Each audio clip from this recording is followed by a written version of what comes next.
Assalamualaikum warahmatullahi wabarakatuh. Perkenalkan, nama saya Liora Acuriti Faralubis dari kelas 1A NIM 2103020035.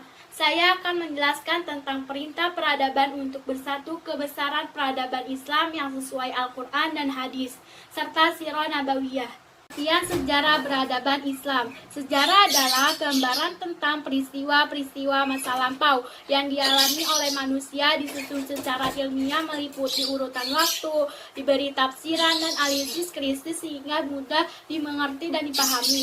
Pengertian peradaban Islam merupakan terjemahan dari kata al-hadarah al-islamiyah atau bahasa Arab yang sering diterjemahkan ke dalam bahasa Indonesia dengan kebudayaan Islam. Sementara itu, Harun Nasution mengatakan bahwa peradaban merupakan kumpulan-kumpulan dari kebudayaan. Beliau mencontohkan bahwa peradaban Indonesia merupakan kumpulan dari kebudayaan-kebudayaan yang ada di Indonesia seperti kebudayaan Jawa, Sunda, Batak, Minangkabau, Kalimantan, Sulawesi, Maluku, Irian Jaya, Bali, dan lainnya. Pengertian sejarah peradaban Islam adalah segala peristiwa yang dialami manusia pada masa lalu sebagai manifestasi atau penjelamaan kegiatan muslim yang didasari ajaran Islam. Dengan demikian, peristiwa-peristiwa yang dialami umat Islam sejak lahir agama Islam sampai sekarang ini merupakan kajian sejarah peradaban Islam. Peristiwa-peristiwa yang mengalami umat Islam dikaji secara keseluruhan, tidak hanya membahas yang baik-baik saja yang bermanfaat bagi kehidupan manusia seperti pembukuan Al-Quran, pembangunan tempat-tempat ibadah, penemuan dan pengembangan berbagai disiplin ilmu yang mencapai puncaknya pada masa dinasti Abbasiyah atau yang lainnya. Perkembangannya peradaban Islam karena dilandasi oleh semangat ketuhanan atau ketauhidan, perkembangan agama Islam sejak 14 abad silam turut mewarnai sejarah peradaban dunia. Bahkan pesatnya perkembangan agama Islam itu baik di barat maupun di timur pada abad ke-8 sampai ke-13 Masehi mampu menguasai berbagai peradaban yang ada sebelumnya. Tak salah bila peradaban Islam ini dianggap sebagai salah satu peradaban yang paling besar pengaruhnya di dunia.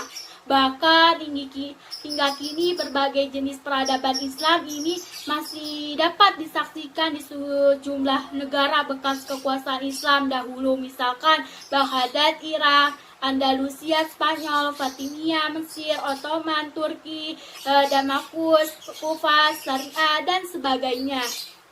Sedangkan dari luar Islam, peradaban Islam itu berkembang disebabkan proses penyebaran Islam yang dilandasi dengan semangat persatuan, perkembangan institusi negara, perkembangan ilmu pengetahuan, dan perluasan daerah Islam.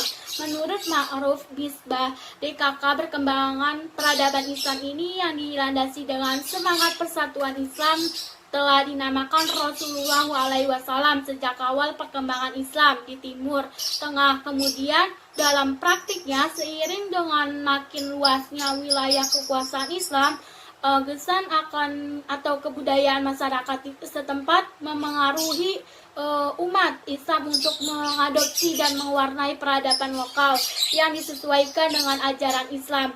Dari proses semacam inilah peradaban Islam terus berkembang dari peradaban kebudayaan, bangunan, bahasa, adat istiadat, hingga ilmu pengetahuan.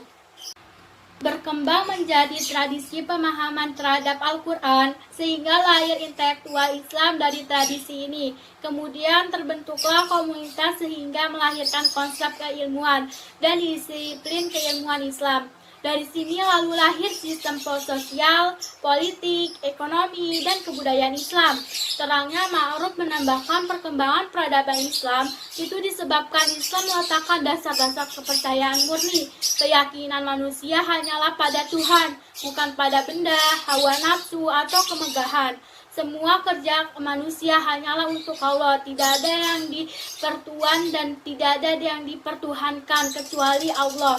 Karena itu, tak heran bila akhirnya kekuatan Islam yang bersendi pada Al-Quran mampu menaklukkan berbagai wilayah negara, dimulai dari masa Rasulullah, kemudian diteruskan kepada Khulafa Ar-Siddiq, sehingga masa tabi'in dan muncullah berbagai dinasti Islam. Sejumlah negara seperti dinasti Abbasiyah, Umayyah, Fatimiyah, Ottoman, Mamluk, dan sebagainya. Dari keyakinan itu pula umat Islam mampu membentuk peradaban baru dan kebudayaan baru hingga menghasilkan berbagai macam peradaban di wilayah kekuasaan Islam tersebut. Seperti diketahui, penyebaran agama Islam di berbagai kewilayahan terjadi pertukaran kebudayaan antara satu negeri dan negara lain. Pada masa Khulafaur Rasyidin dibentuk pula sejumlah departemen untuk mengurus kebudayaan negara Islam seperti Departemen Masalah Politik, Nizam Arsi, di Departemen Administrasi Negara, Nizam Al-Idrai, Departemen Ekonomi dan Keuangan, Nizam Al-Maili, Departemen Angkatan Perang, Nizam Al-Haribi, serta Departemen Urusan Peradilan dan Kekuasaan Kehakiman, Nizam Al-Qadla. Selain itu, pertumbuhan ilmu pengetahuan juga mulai tumbuh seperti ilmu tafsir, qiraat, ilmu hadis, nahwu, dan sebagainya. Yang selanjutnya yaitu sejarah perkembangan peradaban Islam. Yang A, periode klasik 650 sampai 1258 Masehi. Era ini adalah masa kemajuan, keemasan, dan kejayaan Islam. Periode ini dibagi menjadi fase ekspansi dan integrasi. 1. Fase ekspansi, integrasi, dan pusat kemajuan. Masa ini berlangsung pada 650 sampai 1000 Masehi dengan daerah penyebaran Islam yang makin luas. Melalui Afrika Utara sampai ke Spanyol di bumi bagian barat, Islam juga melalui Persia sampai ke India bumi sebelah timur. Di masa inilah perkembangan ilmu pengetahuan agama, bahasa, dan lainnya mencapai kepuncakannya. Era ini juga menghasilkan ulama besar misalkan Imam Malik, Imam Abu Hanafi, Imam Syafi'i, dan Imam Ibnu Hambali dan dalam bidang fikih. 2. Fase diintegrasi.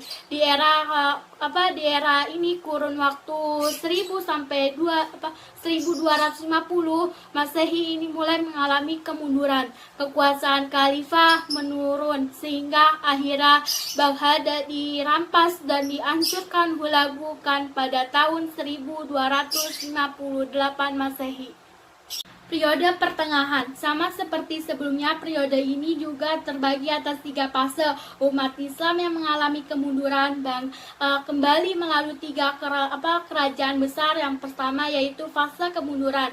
Tahap ini berlangsung pada 1250 sampai 1500 Masehi dengan desentralisasi yang disintegrasi yang makin dimuat di masyarakat. Perbedaan antara Sunni dan Syiah serta Arab yang Persia semakin nyata.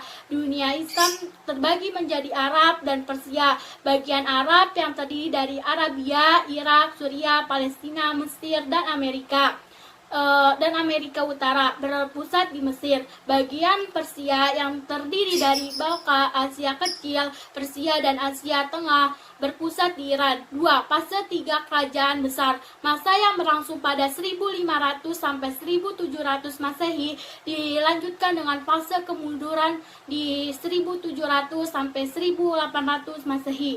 3 kerajaan adalah Utsmani dan Turki, Safawi di Persia, dan Mughal di India. Kejayaan Islam pada 3 kerajaan besar masih bisa disaksikan hingga kini. Peninggalan tersebut bisa disaksikan dalam bentuk arsitek di Istanbul, Iran, dan Delhi. Terakhir yaitu periode modern. Pada periode yang ini berlangsung mulai 1800 hingga sekarang ini. Umat mencari tahu penyebab kejatuhan Islam. Para pemimpin dan pemuka Islam memikirkan bagaimana meningkatkan mutu dan kekuatan umat Islam. Di era sejarah perkembangan peradaban Islam ini, kondisi muslim berbanding terbalik dengan periode klasik umat Islam yang awalnya menjadi pusat peradaban, kini kagum pada perkembangan budaya dan kemajuan kelompok masyarakat lainnya. Itulah penjelasan dari saya. Apabila ada salah kata, mohon maaf. Sekian dan terima kasih. Wabillahi taufiq walhidayah. Wassalamualaikum warahmatullahi wabarakatuh.